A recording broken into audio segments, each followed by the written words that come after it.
السلام علیکم NNI news channel میں آپ سب کا استقبال ہے۔ آج کی خبروں پر نظر ڈالتے ہیں۔ بسم اللہ الرحمن الرحیم ان اللہ وملائکته یصلون علی النبی یا ایها الذین آمنوا صلوا علیہ وسلموا تسلیما اللهم صل على سيدنا محمد عدد ما في علم الله صلاة دائمة بدوام ملك الله وجزي الله عنا سيدنا محمدا صلى الله عليه وسلم ما هو أحلو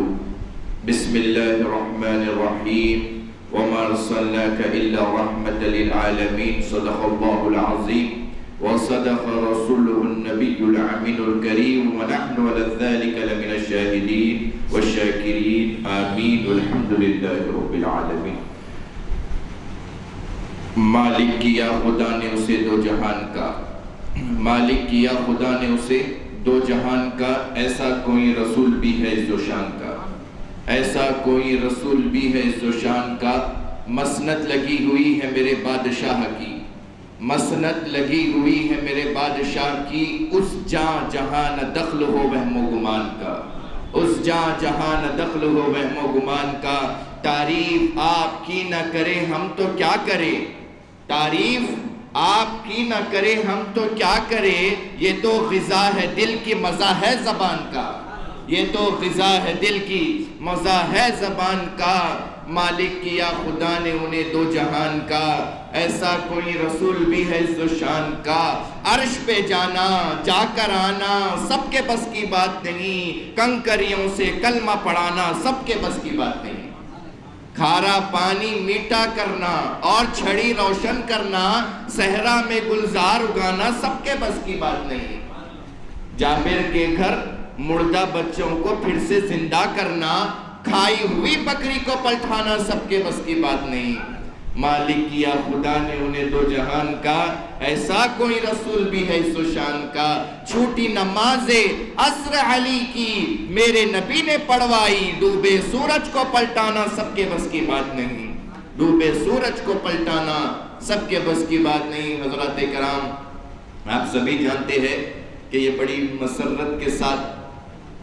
ہم کہتے ہیں کہ یہ سال 1500واں میلاد حضور پاک صلی اللہ علیہ وآلہ وسلم کا ہے۔ اللہ سے ہم یہ دعا کرتے کہ اللہ ہماری جھولیوں میں صدقہ عطا فرمائے سرکار کے میلاد کا۔ 1500واں میلاد ہے آقا دو جہاں صلی اللہ علیہ وسلم کا۔ 1400 میلاد میں نہیں تھے، 1600 میلاد میں بھی رہتے کہ نہیں، امکان تو یہی ہے کہ آج کے دور کے حساب سے نہیں رہیں گے، لیکن ہماری خوش قسمتی ہے کہ ہم 1500واں میلاد منا رہے ہیں، الحمدللہ 1500واں میلاد منا رہے ہیں۔ اور ہمارے پاس یہ سلسلہ الحمدللہ 5 ربیع الاول سے 12 ربیع الاول شریف تک، مغرب سے شام تک کا یہ سلسلہ ہر سال چلتا ہے، اور 12 ربیع الاول شریف کو ہمارے مسجد حاضہ میں، کیونکہ اب یہ 12 ربیع الاول شریف جمعہ کے دن ہے، تو اسی وجہ سے ہمارے پاس جو شیڈیول ہے، جو ٹائمنگ ہے محافل کی، جمعہ کی نماز سے قبل انشاءاللہ نعت پاک ہوں گی، جلسہ خیرت ہوں گا، اس کے بعد حضور پاک صلی اللہ علیہ وسلم کی کچھ مدحت سرائی کی جائیں گی، اور اس کے بعد انشاءاللہ تعالی آثار مبارک کی زیارت کروائی جائیں گی۔ ہر سال ہمارے پاس آثار مبارک کی زیارت کروائی جاتی ہے، انشاءاللہ یہ سال بھی 12 ربیع الاول شریف کو بعد نماز جمعہ مسجد حاضہ میں آثار مبارک کی زیارت کروائی جائیں گی۔ یہاں پہ ایک بات عرض بھی کرتا ہوں، لوگ کہتے ہیں یہ آثار شریف کیا ہے، یہ چومنا چمانا کیا ہے؟ آپ کو میں ایک چیز عرض کرتے چلتا ہوں، حضرت بی بی ام سلمہ حضور پاک صلی اللہ علیہ وسلم کی زوجہ پاک ہے، آپ کے بارے میں ہے کہ جب بھی مدینے میں کوئی بیمار ہوتا تو آپ کے پاس آتا، آپ کے پاس حضور پاک صلی اللہ علیہ وآلہ وسلم کے منہ مبارک تھے، اور آپ نے وہ منہ مبارک کو ایک چاندی کی نلی شیشی میں محفوظ کر لیا تھا۔ جب بھی کوئی بیمار آتا تو آپ وہ چاندی میں جو حضور پاک صلی اللہ علیہ وآلہ وسلم کے منہ مبارک تھے پانی میں ڈباتے اور بیمار کو دیتے، اور بیمار صحت یاب ہو جاتے، بیمار صحت یاب ہو جاتے آقا دو جہاں کے منہ مبارک کی برکت سے۔ تو یہ منہ مبارک وہی ہے، اور اس کے ساتھ ساتھ آپ دیکھیں گے حضرت سیدہ بی بی عائشہ کی بہن، آپ کے پاس حضور پاک صلی اللہ علیہ وآلہ وسلم کا پیراہن شریف تھا، یعنی جھبہ مبارک تھا۔ آپ کے بارے میں بھی یہ ہے کہ دیکھا گیا کہ کوئی بیمار ہو جاتا، آپ کے پاس آتا تو آپ وہ جھبہ مبارک کو دھو کر اس کا پانی نچوڑ کر دیتی، بیمار پیتا اور شفا یاب ہو جاتا، بیمار شفا یاب ہو جاتا۔ حضور پاک صلی اللہ علیہ وسلم کے یہ منہ مبارک کی برکت ہے۔ اور حضرت خالد بن ولید، جس کو کہا جاتا ہے جب جنگ کے لیے جاتے تلوار ایسی چلتی، دیکھا گیا کہ ایک وقت آپ جنگ میں ہیں، تلوار چل رہی ہے لیکن وہ اثر نہیں ہو رہا ہے کفار مکہ پہ۔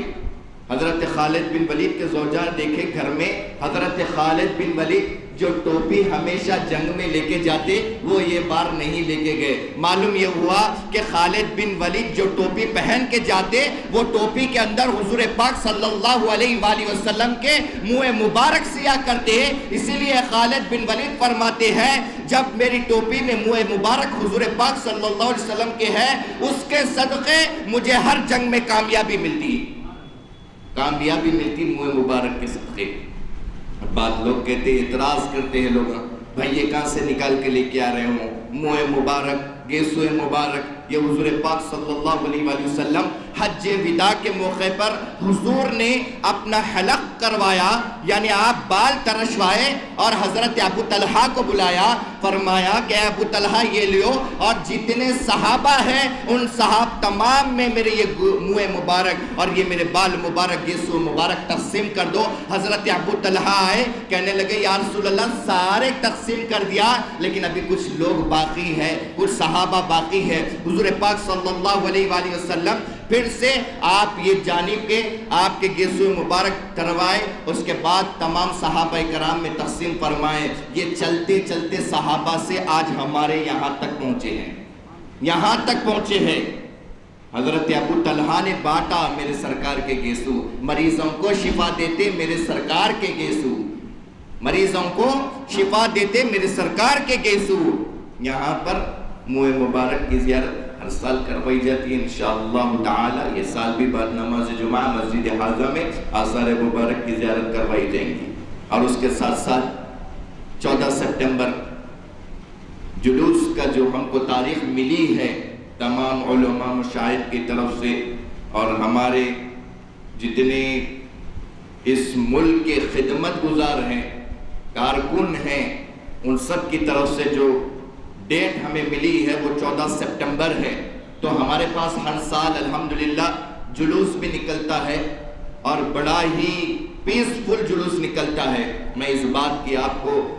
یاد ذہنی کرتے چلوں کہ الحمدللہ اب یہ سال بھی ہمارے پاس 14 سپٹمبر کو صبح 9 بجے مسجد محمدیہ کمیٹی مسجد محمدیہ اور ہماری مسجد کے صدر ڈاکٹر یوسف نقشبندی صاحب آپ کی زیر نگرانی میں یہ جلوس نکلتا ہے ہر سال۔ تو انشاءاللہ تعالی یہ سال بھی 14 سپٹمبر کو صبح 9 بجے یہاں سے جلوس برآمد ہوگا، صبح یہاں سے نکلیں گا۔ آپ لوگ یہ بھی اعتراض کرتے ہیں کہ یہ جلوس کہاں سے نکال کے لے کے آ رہے ہو،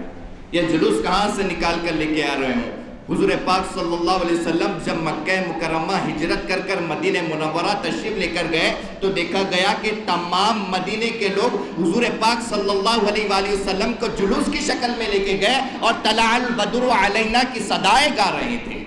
طلع البدر علینا کی صداؤں کے ساتھ حضور پاک صلی اللہ علیہ وسلم کو جلوس کے ساتھ تشریف لے کے گئے۔ معلوم یہ ہوا جب آقا کی آمد ہوتی ہے تو خوشی منانا بھی جائز ہے اور جلوس نکالنا بھی جائز ہے اور حضور پاک صلی اللہ علیہ وسلم کے منہ مبارک کی زیارت کرنا بھی جائز ہے۔ ہمارے پاس میلاد میں ہو رہا ہی کیا؟ یہی تو ہوتا ہے۔ آج لوگ اعتراض کرتے ہیں، ارے میں ان لوگوں سے کہتا ہوں کہ جو ایک چھوٹے بچے کی گھر میں اگر ولادت ہے تو یہ نہیں دیکھا جاتا ہے کہ یہ بدعت ہے یا شرک ہے، بلکہ باپ ماں اور جتنے اہل خانہ ہیں مٹھائی کا ڈبہ لے کے پھر رہے ہیں، بھائی کس چیز کی مبارکبادی دے رہے ہیں؟ کہا کہ مبارک ہو میرے گھر میں بچے کی ولادت ہوئی۔ ارے چھوٹے چھوٹے خوشیوں پر خوشی منانے والوں، یہ تو رحمت للعالمین ہے، سارے جہانوں کے لیے جو رحمت بن کر آئے ہیں، ہم ان کی خوشی کیوں نہ بنائیں؟ سیدہ بی بی آمنہ فرماتی ہے کہ جب حضور پاک صلی اللہ علیہ وسلم جب اس دنیا میں تشریف لے کر آئے تو دیکھ رہی تھی کہ تمام آسمان کے ستارے میرے گھر پر آ گئے ہیں، تمام آسمان کے ستارے میرے گھر پر آ گئے اور دیکھ رہی تھی کہ کعبہ میرے گھر کی طرف جھک رہا ہے، کعبہ میرے گھر کی طرف جھک رہا ہے، اسی لیے کہ کعبے کی ولادت پر کعبہ ادھر جھک رہا ہے، کعبہ ادھر جھک رہا ہے۔ الغرض ہم حضور کا میلاد مناتے ہیں، اب ہم کھانا کھلاتے ہیں میلاد مصطفیٰ میں، لوگوں کو بڑا اعتراض ہے اس بات سے، ارے بھائی کیوں کھلا رہے ہوں؟ ارے بھائی میلاد مصطفیٰ میں حضور کا ذکر ہو رہا ہے، سرکار کی شان بیان ہو رہی ہے، ارے میری اوقات اور آپ کی اوقات کیا ہے کہ حضور کا نام لے، یہ تو کرم ہے جو ہمارا نصیب ہے، اللہ نے ہمیں توفیق دی ہے۔ ہماری اوقات کیا ہے، ہماری حیثیت کیا ہے کہ ہم حضور کا نام، بلکہ اللہ نے فرمایا وَرَفَعْنَا لَكَ ذِكْرَكَ، اے حبیب ہم نے آپ کے خاطر آپ کے ذکر کو بلند و بالا کر دیا، ساری کائنات بھی مل کر یہ ذکر کو کرنے والے جو حضور کا ذکر کریں گے ان کی ذات اونچی ہوں گی، آپ کا ذکر اتنا بلند و بالا ہے، اتنا بلند و بالا ہے۔ وَرَفَعْنَا لَكَ ذِكْرَكَ، ہم نے آپ کے خاطر آپ کے ذکر کو بلند و بالا کر دیا۔ الغرض کھانا بھی کھلایا جائے، جلوس بھی نکالا جائے، اور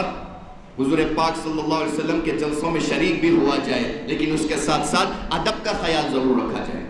ادب کا خیال ضرور رکھا جائے۔ میں ان نوجوان حضرات میرے بھائیوں سے ادباً گزارش کرتا ہوں، بے شک جلوس نکالے، بے شک جلوس نکالے، اچھا ہے جلوس نکالنا، لیکن اس کے خاطر کچھ چیزیں، کچھ شرائط ہے جلوس کے لیے، کچھ شرائط ہے، ادب کے ساتھ نکالے۔ ہم غلام مصطفیٰ ہے، جب روڈ پر چلے تو سارے لوگ کہے کہ یہ ہے غلامان مصطفیٰ، یہ ہے غلامان مصطفیٰ۔ ایسا نہیں، دیکھا گیا کہ آج جلوس میں کچھ خرافات داخلہ لے چکے ہیں، کچھ خرافات داخلہ لے چکے ہیں۔ دیکھا جا رہا ہے کہ آپ جلوس نکل رہا ہے، ظہر کی نماز کا وقت ہو رہا ہے، ہم جلوس کے اندر ڈیجوں کے اوپر ناچ رہے ہیں اور جھنڈوں کو پھرا رہے ہیں، زمین پہ جھنڈے لہرایا جا رہا ہے، منہوں پہ عرش ڈالے رہے ہیں، پٹی اپنے پیشانیوں پہ بن رہے ہیں، اور جھنڈا جس پر کلمہ توحید لکھا ہوا ہے، کلمہ طیبہ لکھا ہوا ہے، مدینہ پاک کی گنبد ہے، دیکھا گیا کہ وہ گنبد خضرا کو بھی زمین سے لے کر اوپر اٹھا رہے ہیں۔ یہ وہ ہے، جنت ویسی نہیں ہے جہاں میرے سرکار کا حرم ہے، جنت بھی ویسی نہیں ہے جہاں میرے حضور فرما رہے ہیں۔ علماء فرماتے ہیں جہاں سرکار مدینہ آرام فرما رہے ہیں، جہاں حضور پاک کی قبر اطہر ہے، جہاں حضور آرام فرما رہے ہیں، وہاں کی مٹی کے ذرات عرش الہی سے زیادہ افضل ہے، عرش الہی سے زیادہ افضل ہے۔ وہ مٹی کو نسبت رسول اللہ کے جسم اطہر سے ہے، وہ مٹی کے کنکر کو نسبت رسول اللہ کے جسم سے ہے۔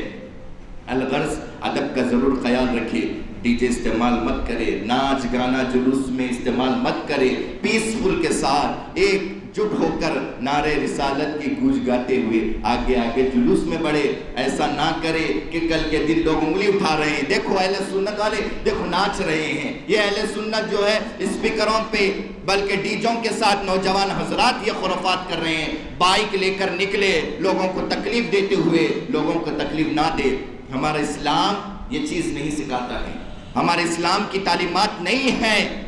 میں جلوس کے اندر شامل بھی ہوتا ہوں، لیکن اس طریقے سے جو جلوس نکالا جا رہا ہے، ضرور بس ضرور جلوس نکالے، لیکن اس کے ساتھ ساتھ آپ حضرات جلوس کی جو شرائط حکم ہیں اس پر آپ گامزن رہے۔ آپ کو ہم کو معلوم ہونا چاہیے کہ جلوس کے کیا شرائط ہیں۔ اس کے اندر جانے سے پہلے پاک لباس پہنے، اپنے آپ کو اپنے سر اقدس پہ امامہ سجائے اور حضور پاک صلی اللہ علیہ وسلم کے جلوس میں شامل ہو۔ جب بھی نماز کا وقت ہو گیا جلوس کو روک دے، نماز ادا کرے مسجد میں، پھر اس کے بعد آپ جلوس کے اندر شامل ہو۔ یہ طریقہ ہونا چاہیے ہمارا کہ ہم جلوس میں اس طریقے سے شامل ہونا چاہیے۔ اللہ تعالیٰ سے دعا ہے کہ مولا تعالیٰ ہم کو حضور پاک صلی اللہ علیہ وسلم کی سچی محبت عطا فرما ہے، اور حضور پاک صلی اللہ علیہ وسلم کی اہل بیت کی محبت عطا فرما، اور حضور پاک صلی اللہ علیہ وسلم کے بتائے ہوئے راستے پر عمل کرنے کی توفیق عطا فرما، اور جتنے مسلمان پریشان حال ہیں ان کے پریشانی کو دور فرما، جتنے بیمار ہیں ان کو شفاء کلیہ عطا فرما، جتنے مرحومین ہیں امت محمدیہ میں ان تمام کی مغفرت فرما۔ وصلی اللہ علی سیدنا محمد و آلہ و اصحابہ اجمعین والحمد للہ رب العالمین۔